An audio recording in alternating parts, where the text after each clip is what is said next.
सामने आई है और बहुत बड़ी डेवलपमेंट है कि ये पीरी मुरीदी का एक चक्कर था जिसके अंदर एक कमसन बच्चा जो है अपनी जान से हाथ धो बैठा है। तो इस पे आज हम बात करेंगे। हमारे साथ इस वक्त मौजूद हैं जनाब राशिदा कुरैशी हैं, सोशल एक्टिविस्ट हैं, और उनके साथ मौजूद है रिदा खालिद, माहिर नफ्सियात हैं। रिदा आपको भी वेलकम कहती हूँ, राशिदा आपको भी वेलकम कहती हूँ। रिदा, सबसे पहले आप ही से बात करना चाहूँगी, पूरा सीन आपने भी सुना, केस का क्या बना था, पहले क्या डेवलपमेंट सामने आई और अब ये पीरी मुरीदी, इसके चक्कर में एक बच्चा अपनी जान से हाथ धो बैठा है। ये वाक़यात, तशद्दुद के वाक़यात, इस तरह के रेप के वाक़यात और बाकी भी बढ़ते जा रहे हैं। कहाँ पे हमारी सोसाइटी किस तरफ जाती जा रही है?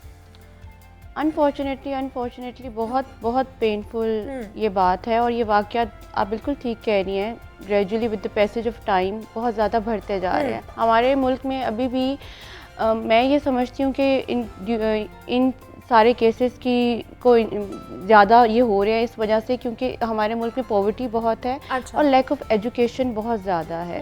ठीक है, एजुकेशन अभी भी जो रूरल एरियाज़ हैं, जो बैकवर्ड एरियाज़ हैं, डेफिनेटली पीरी मुरीदी ज़्यादातर बैकवर्ड एरिया, रूरल एरिया के साथ ही बिलोंग करती है। तो वहाँ पे अगर एजुकेशन सिस्टम कम होगा, लोगों को एजुकेशन नहीं दी जाएगी, लिटरेसी रेट ज़्यादा है, पॉवर्टी ज़्यादा है, मेजॉरिटी घरों में बच्चों की तादाद बहुत ज़्यादा है। फिर उसमें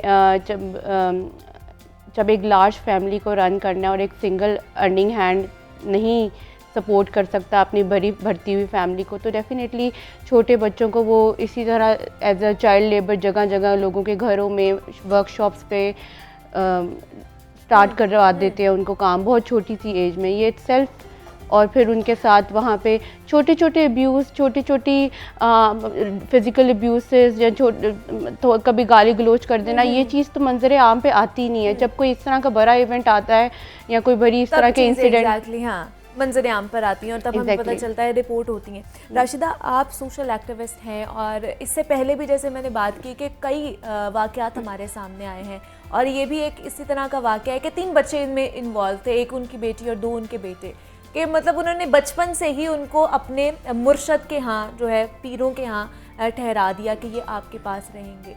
इस वाक़े को किस तरह आप देखती हैं और क्या लगता है आपको कि आगे जाके हम क्या इस तरह के मज़ीद वाक़यात सामने आएंगे या इस पे रोक लगानी चाहिए हमें? हाँ, थैंक यू सो मच। अच्छा, पहली बात तो ये है कि ये कोई पहला वाक़या नहीं है।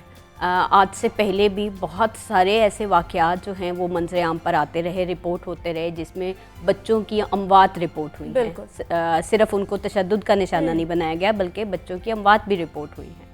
सो आगे भी अगर इन वाक़यात से हम लर्न नहीं करेंगे तो डेफिनेटली आगे भी इस तरह के वाक़यात सामने आते रहेंगे, क्योंकि इसमें सबसे ज़्यादा जो नेग्लिजेंस मुझे नज़र आ रही है वो पेरेंट्स की है। हम देखते हैं कि कवानीन हैं या कवानीन की बात भी बहुत ज़्यादा करते हैं, पॉलिसीज़ की बात बहुत ज़्यादा करते हैं, गवर्नमेंट की बात करते हैं, लेकिन हम सोसाइटी की कब बात करेंगे, हम उन पेरेंट्स की कब बात करेंगे कि जब वो अपने बच्चों को जो है वो ख़ुद इस तरह की जगहों पे भेज रहे हैं जहाँ उनको पता है कि जब आप मिल ही नहीं रहे बच्चों के साथ, जब आपको पता ही नहीं है, अभी भी मंज़र आम पर नहीं आए, मतलब किस तरह के ये वालिदैन हैं, क्या इनको वालिदैन ये कहलाने के हकदार भी हैं कि वो उनको पता ही नहीं है कि उनके बच्चों के साथ क्या हो गया है और वो कहाँ पे हैं, किस हाल में हैं।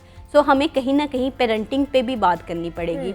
वो लोग जो रखते हैं बच्चों को, कानून ने तो कह दिया कि 15 साल से कम उम्र का बच्चा जो है वो आप घर में नहीं रख सकते, लेकिन वो लोग जो रखते हैं बच्चों को, उनको कब होश आएगी, उनकी अवेयरनेस कब होगी, उनको कब जगाया जाएगा कि आप एक गैर कानूनी काम कर रहे हैं, गैर अखलाकी काम कर रहे हैं, और उसके बाद सोने पे सुहागा जब बच्चों पे तशद्दुद करते हैं। हाउ इज़ दिस पॉसिबल कि आप जो है बच्चों पे गुस्सा आया तो बंदा डांट देता है या थप्पड़ मार देता है, लेकिन ये तो पूरी एक प्लानिंग लगती है। जब भी ख़ास तौर पे घरेलू बच्चा जो घर में काम कर रहा होता है बच्चा, वो जब रेस्क्यू होता है, जब वो आता है, उस पे इस तरह का तशद्दुद होता है कि उसको इस तरीके से जलाया जा रहा होता है, उसके दोनों हाथों को गर्म तवे पे रख के उसको जला, ये पूरी प्लानिंग के साथ होता है ना। ये ऐसा तो नहीं है कि गुस्सा आ गया और आपने थप्पड़ मार दिया, आपने बाकायदा उसको पूरी बहुत शदीद बेईमाना तशद्दुद, फिजिकल अब्यूज है ना, इसको हम ये लेके चलेंगे। अच्छा, पहले इसमें सिर्फ फ्रिज से उसने खाना चुराया और उसके बाद उसको इतने बुरे तरीके से मारा गया कि एंड पे आके उसकी जान ही निकल गई। बिल्कुल ऐसा ही है। और ये सिर्फ फिजिकल, इस तरह इसमें ऐसे वाकयात भी सामने आए हैं जिसमें बच्चे पहले जिनसी तशद्दुद का भी निशाना बने हैं। जो घरों में काम करते थे उसके बाद उनको कत्ल किया गया, उसके बाद उनको जो है वो मारा गया। तो मुझे रिदा आप बताइए, ये एक साइकोलॉजिकल डिसऑर्डर हो सकता है कि इस तरह के बच्चों के ऊपर ख़ासतौर पर इस तरह का तशद्दुद जो किया जाता है और बेरहमी के साथ उनके ऊपर तशद्दुद किया जाता है? बिल्कुल, मैं समझती हूँ कि ये बहुत इनह्यूमन एक्ट है और जो लोग ऐसा एक्ट करते हैं डेफिनेटली वो सोशोपैथ होंगे, उनको कोई साइकोलॉजिकल इशू, कोई ना कोई उनकी जहनी हालत, कोई ना कोई मेंटल इलनेस उनकी चल रही होगी। हो सकता है इटसेल्फ उनका अर्ली चाइल्डहुड एक्सपीरियंस खुद ऐसा हो कि वो बुलिंग का शिकार हो या चाइल्ड अब्यूज़ का शिकार हो। अच्छा। या उनकी मेंटल कंडीशन डिफरेंट कंडीशंस हो सकती हैं, जैसे बाइपोलर हैं जिसमें एकदम से एग्रेशन एक हाइप पे आ जाता है और एकदम से आप गुस्सा आपके काबू में नहीं आता और एकदम से आप हाइपर होकर कुछ भी इन एक्ट कर सकते हैं। तो डिफरेंट मेंटल कंडीशंस हो सकती हैं।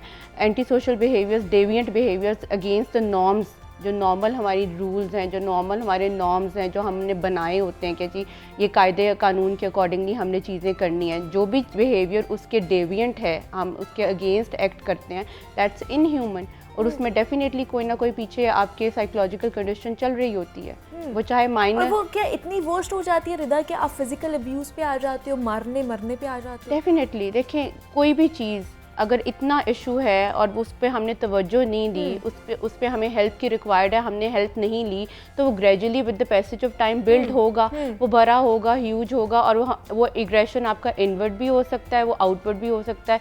ये तो हमें यहाँ पे शो हो गया, ये केस बच्चे को अल्लाह माफ़ी दे वो उसका कत्ल हो गया, लेकिन यू नेवर नो अगर इस तरह के इंसान अपनी क्लोज इमीडिएट फैमिली मेम्बर्स के साथ या इससे पहले अगर इनके घर में कोई मुलाजमीन है उनके साथ कैसा एक्ट करते हैं। एग्जैक्टली। और ये तो एक मंजर आम पे आ गया ना, केस तो हाईलाइट हो गया और हमें पता चल गया कि ये चल रहा है। इससे पहले भी लाखों केसेस सामने आए हैं, हम आवाज़ भी उठाते हैं